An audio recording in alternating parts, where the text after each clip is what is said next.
DUCSU election হইতেছে। ডাকসু বাংলাদেশের একটা অন্যতম প্রধান গুরুত্বপূর্ণ নির্বাচন। সারা দেশের আগ্রহ থাকে। আমি কয়েকদিন আগে লিখছিলাম যে ছাত্র শিবির বিপুলভাবে জিতবে। আমার এক বন্ধু কইল যে আপনি কি ছাত্র শিবির কি করবে নির্বাচনে জিতে সেটা জানেন? আমি গেলাম না, জানি না। উনি বললেন যে আপনি আগে দেখেন, তারপরে মতামত দেন। তো আমি আমার এক ক্ষুদ্র ভ্রাতা বললাম যে এই ছাত্র সংগঠনগুলো নির্বাচনী ইশতেহার যা যা দিছে সেটা কম্পাইল করে দাও। সে অনেক খাটাখাটনি করে আমারে বলল যে ছাত্র সংসদের ইশতেহার আছে আর অন্যদের ইশতেহার হয় নাই। মানে আমি যখন এই এপিসোড রেকর্ড করতেছি তখন পর্যন্ত এই ইশতেহারগুলো ওইভাবে আসে নাই।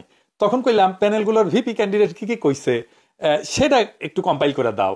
তো দিল। আসেন আমরা সেইগুলো একটু দেখে আসি। যেমন ধরেন আছে পূর্ণ স্বায়ত্তশাসন প্রতিষ্ঠা, আবাসনের নিশ্চয়তা, ভর্তির সংখ্যা যৌক্তিক করা, এক মানুষ এক সিট এক টেবিলে নীতি বাস্তবায়ন করা, অবকাঠামো উন্নয়ন, নতুন হল নির্মাণ, ক্যাম্পাসে ছাত্র শিক্ষক রাজনীতির সংস্কার, শিক্ষক নিয়োগের সংস্কার, ক্যাম্পাসে সর্বোচ্চ নিরাপত্তা নিশ্চিতকরণ, বিশ্ববিদ্যালয়ে হারানো জমি পুনরুদ্ধার, 600 একর জমি নাকি হারাইছে, স্বনির্ভর প্রশাসন প্রতিষ্ঠা, ক্যান্টিন মেস দোকানের মান উন্নয়ন, শিক্ষা গবেষণায় বাজেট বৃদ্ধি। তো ছাত্র দলের যে ভিপি ক্যান্ডিডেট আবিদুর রহমান খান, সে বলছে যে ছাত্রদল ইশতেহারে অবকাঠামোগত সমস্যাকে প্রাধান্য রাখছে। কার্জন হল, মোতার হোসেন ভবন, মোকারম ভবন, ক্যান্টিন সহ বহু সমস্যা বছরের পর বছর ঝুলে আছে। বিজ্ঞান এবং ব্যবসায় শিক্ষা অনুষদের শিক্ষার্থীরাও ল্যাব, ক্লাস, ক্যান্টিন সংকটে ভুগছে। এসব সমাধানে ছাত্রদল নাকি বদ্ধপরিকর এবং প্রতিশ্রুতিবদ্ধ। এছাড়া আছে গণরুম, গেস্ট রুম, কালচার নিধন, তারপরে ক্যান্টিনের ফাউখা রীতি টানা, শিক্ষার্থীদের পড়াশোনা গবেষণা দেশপ্রেমিক হিসেবে গড়ে তোলার জন্য সহযোগিতা করবে ছাত্রদল, পরিপূর্ণ আবাসন ব্যবস্থা নিশ্চিত করা হবে। ছাত্র শিবিরের ডাকসু নির্বাচনে ভিপি প্রার্থী সাদিক কায়েম ইশতেহারের মূল বিষয় নিয়ে বলছে যে শতবর্ষ পূর্ণ হলে ঢাকা বিশ্ববিদ্যালয়ে এখনো শতভাগ আবাসন নিশ্চিত হয়নি। নির্বাচিত হলে ধাপে ধাপে প্রত্যেকটা শিক্ষার্থীর জন্য আসন নিশ্চিত করা হবে। নারী শিক্ষার্থীদের জন্য নিরাপত্তা জোরদার, লাউঞ্জ, অনাবাসিক শিক্ষার্থীদের প্রবেশের ব্যবস্থা, তারপরে ক্যান্টিন, হাইজিন সুবিধা উন্নত করা, রাত্রের জরুরি চিকিৎসা এবং নারী বিশেষজ্ঞ ডাক্তারের নিয়োগ, নারী শিক্ষার্থীদের জন্য ডে কেয়ার সেন্টার, সংখ্যালঘু শিক্ষার্থীদের অধিকার রক্ষায় প্রশাসনের সঙ্গে যৌথ উদ্যোগ। অধিকার বলতে কি বুঝাইতেছে তা বুঝলাম না। যাই হোক, আব্দুল কাদের এই যে বাক্সাসের যে ডাকসু ক্যান্ডিডেট, কাদের ইশতেহারের মূল বিষয় নিয়ে বলছে যে আমাদের স্লোগান হবে ওয়ান স্টুডেন্ট ওয়ান সিট। আমরা শতভাগ আবাসন নিশ্চিত করব, গণরুম, গেস্ট রুম প্রথা চিরতরে বন্ধ করব। তো এই এপিসোড হইতে হইতে আরেকজন দিছে তন্নি, আমি ওই প্রসঙ্গে পরে আসবো। ওইটা বেশ, সে খুব ভালো লিখছে, এটা আমাদের প্রশংসা করতেই হবে। আমি ওই প্রসঙ্গে পরে আসতেছি।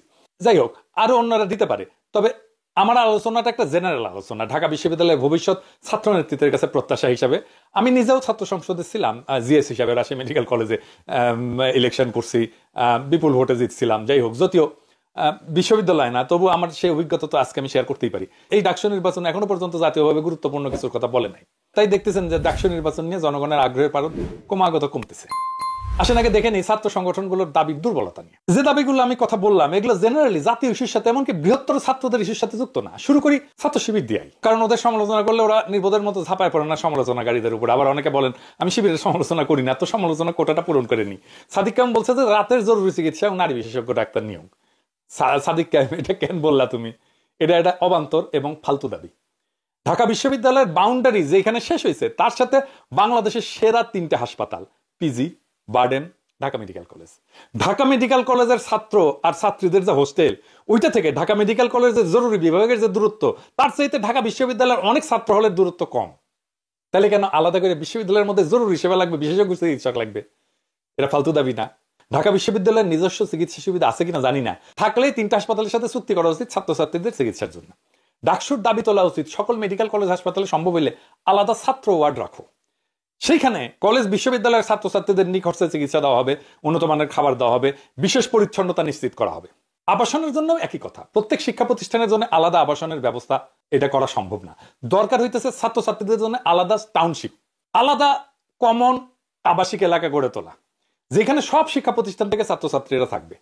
সেখান থেকে গণপরিবহনে যেন ছাত্ররা আসতে পারে কলেজ বিশ্ববিদ্যালয়ে, সেই ব্যবস্থা করতে হবে যেন এগুলো মেট্রো স্টেশনের আশেপাশে হয়।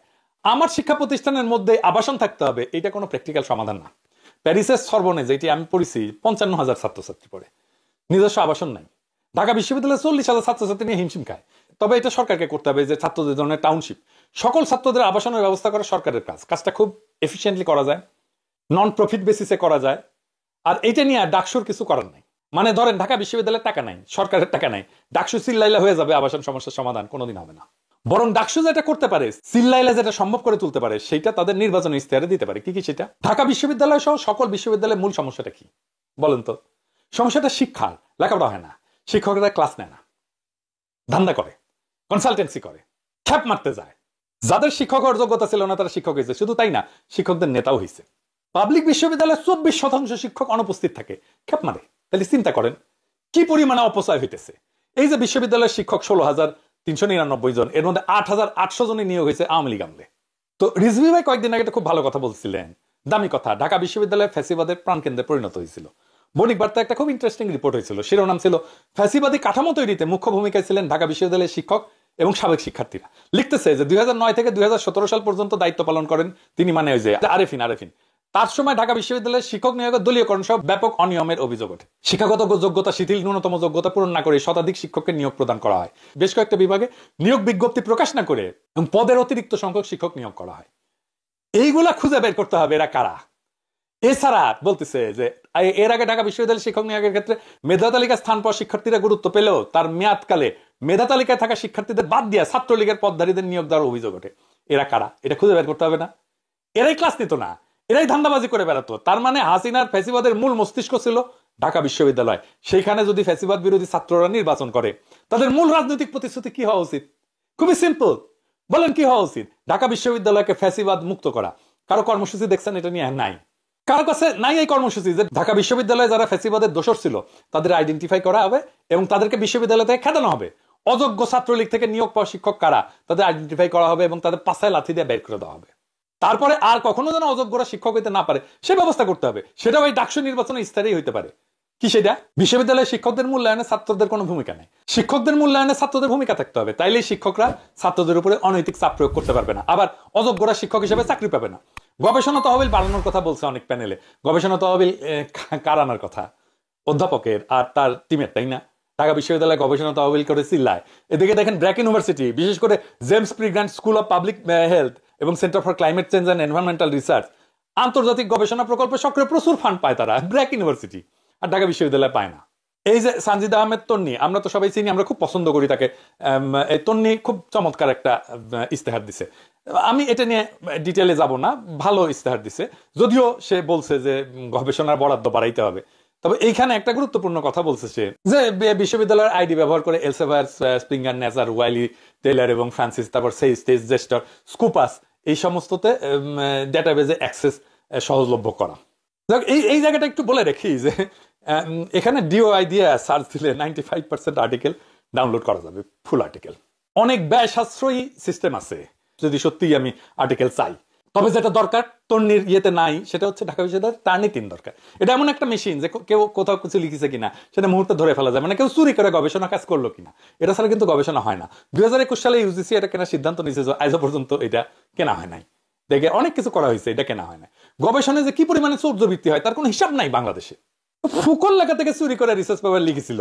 আবার সাদেক আলিমের বিরুদ্ধে অভিযোগ আছে চৌর্যবৃত্তি। বাহাউদ্দিনের বিরুদ্ধে গবেষণায় চৌর্যবৃত্তির অভিযোগ আছে। মোবাশ্বের মোমেনের বিরুদ্ধে আছে। কতগুলা কব আর। এমনকি ডক্টর ঈশানী চক্রবর্তী এবং জোবায়দা নাসরিন এই কাজ করেছে। জোবায়দা নাসরিন তো বড় বড় বাক্য ঝাড়ে, তাও চৌর্যবৃত্তি করেছে।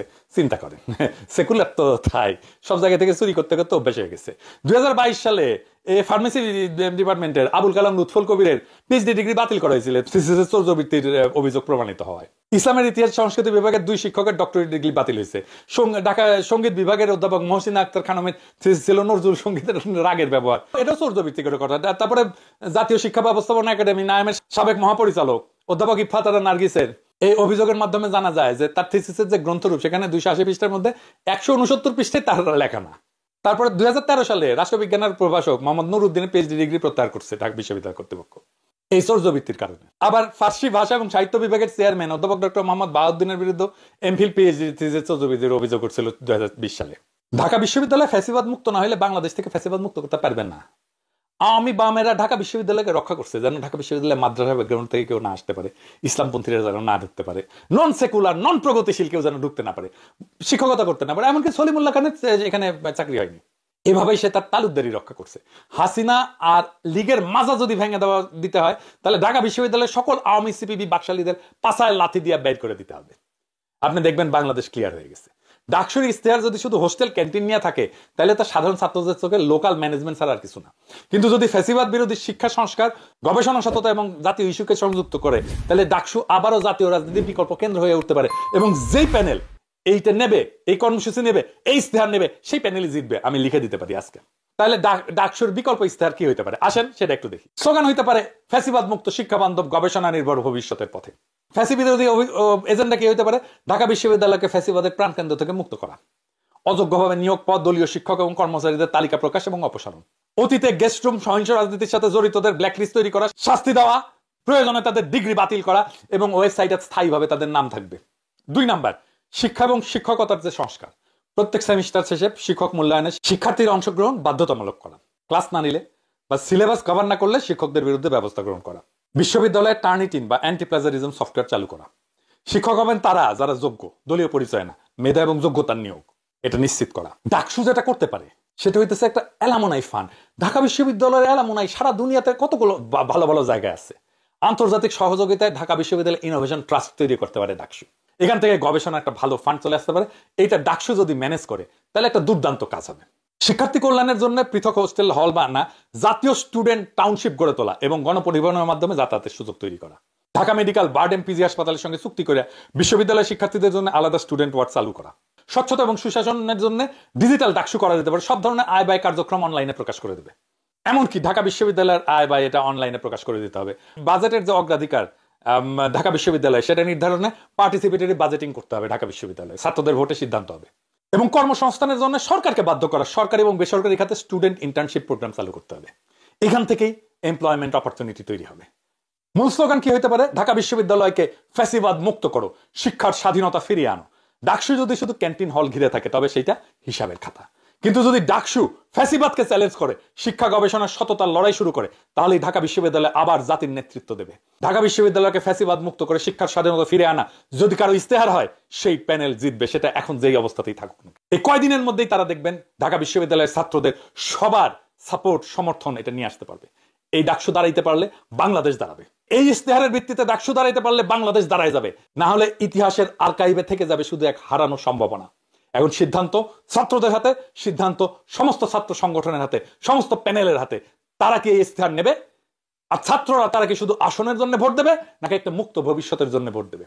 যদি এই দাবিগুলো ইস্তেহারে যুক্ত করে কোনো প্যানেল, কোনো সংগঠন আগায় যেতে পারে, তার বিজয় সুনিশ্চিত।